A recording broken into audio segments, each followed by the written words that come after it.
Hello guys, good morning to all of you. This is Maggie Raj here, and now we are going to get discuss about the radius of an atom and velocity of an electron. तो साथियों, अब हम discuss कर रहे हैं electron का वेग क्या होगा और परमाणु की त्रिज्या क्या होगी। सबसे पहले हम इन बातों को डिस्कस करते हैं। तो देखते हैं कि परमाणु के लिए, माना ये कोई परमाणु है और जिसका आवेश Q1 = Za, इसकी त्रिज्या r है, और ये कोई ऋणावेशित इलेक्ट्रॉन जिस पर आवेश Q2 = E- है, v वेग से गतिमान है।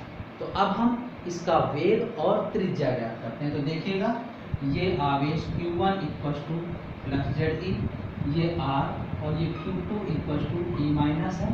इनके बीच में जो प्रबल आकर्षण बल लगेगा वो किससे संतुलित होगा? Fe संतुलित होगा Fc से। Fe, ठीक है ना। यहाँ केंद्र की ओर जो लगेगा अभिकेंद्र बल भी लगेगा, और अभिकेंद्र बल होता है mv²/r, और ये होता है 1/4πε0 Q1 Q2/r²।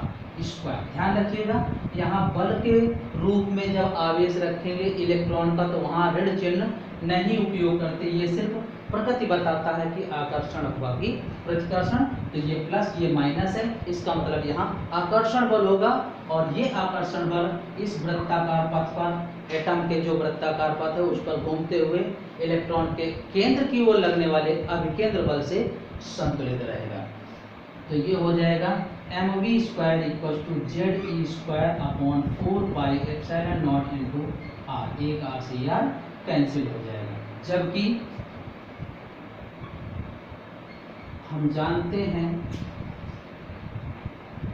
कि mvr = nh/2π ये होता है। तो यहाँ से हम r की वैल्यू निकाल दें तो ये आ जाएगा nh/2πmv। कितना आ जाएगा? ये r का मान समीकरण 1 में रख दीजिए, ठीक है ना। तो समीकरण 1 से ये आ जाएगा mv² = Ze/4πε0 r है, nh ये वैल्यू ऊपर आ जाएगी 2πmv। तो देखिएगा, एक v से v कैंसिल हो जाएगा और m से m। तो v का मान आया Ze²/π से पाई 2 से 4 2ε0 nh। ये वेग का मान आ जाएगा। या अगर देखें कि ये नंबर ऑफ सेल, यानी उसके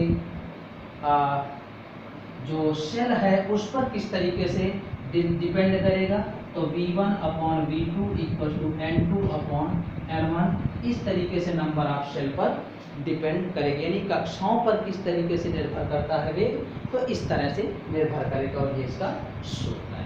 यहाँ सारी वैल्यू आप पता है। अगर हम हाइड्रोजन स्पेक्ट्रम के लिए यूज करेंगे तो Z का मान 1, E का मान 1.6 × 10⁻−19, ε0 का 8.86 × 10⁻12, H का मान प्लैंक कांस्टेंट 6.6 × 10⁻34। तो इस तरीके से हम इसका वेग निकाल पाएंगे। तो ये आ जाएगा V का मान Ze²/2ε0 nh। अब ये वेग का मान अगर हम जो यहाँ से निकाला था त्रिज्या, उसको समीकरण 2 मान लें, r = nh/2πmv ये था। इसको हमने समीकरण 2 मान रखा है। यहाँ पर v का मान रख दें तो nh/2πm × v का मान है Ze²/2ε0 nh। तो r की वैल्यू आ जाएगी 2 से 2 कैंसिल हो जाएगा, ε0 n² h²πm Ze²। यानी r डायरेक्टली प्रोपोर्शनल n² या r1/r2 = n1/n2 होल स्क्वायर। इस तरीके से परमाणु की त्रिज्या का भी सूत्र आ जाएगा। तो अब हम देखते हैं कि वेग और त्रिज्या दोनों ही आ गए। जहाँ वेग का मान है Ze²/2ε0 nh, ठीक है ना। ये है, r का मान है हमने अभी निकाला ये R proportional to n square यानी epsilon naught n square h square upon pi m z e square, ये R था। अब हम ऊर्जाओं के बारे में डिस्कस करते हैं। तो देखते हैं, पहले हम निकालते हैं गतिज ऊर्जा। गतिज ऊर्जा आप जानते हैं हाफ mv स्क्वायर होता है 1/2 mv स्क्वायर। तो K E equal to 1/2 m और v की वैल्यू ये पुट कर दें Z E square upon 2 epsilon naught N H whole square. तो काइनेटिक एनर्जी आ जाएगी 1/2 m Z square E power 4 upon 4 epsilon naught square N square H square. It means K E का मान आ गया m Z square E power 4 upon 8 epsilon naught square N square H square. तो गतिज ऊर्जा जो है वो नंबर ऑफ सेल पर व्युत्क्रमानुपाती होगी वर्ग के। तो k1 upon k2 equal to n2 upon n1 whole square, ऐसा संबंध आ जाएगा। और ध्यान रखिएगा अब ऊर्जा चाहे जो भी हो वो कक्षाओं पर इसी प्रकार से निर्भर करेगी। तो आइए अब हम डिस्कस करते हैं। ये काइनेटिक एनर्जी का फॉर्मूला आ गया upon 8 epsilon naught square N square H square. अब हम पोटेंशियल एनर्जी निकालते हैं यानी स्थितिज ऊर्जा। तो स्थितिज ऊर्जा आप जानते हैं कि ये है Q1 equal to plus Z E, ये R थी, ये Q2 इक्वल टू माइनस ई। और ऊर्जा अदिश राशि होती है तो यहाँ चिन्हों का उपयोग करेंगे, ध्यान रखिएगा। तो पोटेंशियल एनर्जी जो होगी PE ये होगी 1/4 pi epsilon not Q1 Q2 upon R ये होता है। तो PE की वैल्यू आ जाएगी 1/4 pi epsilon not ZE minus E upon R की value epsilon naught n square h square upon pi m ZE square. ये अपॉन में आता तो ऊपर चला गया।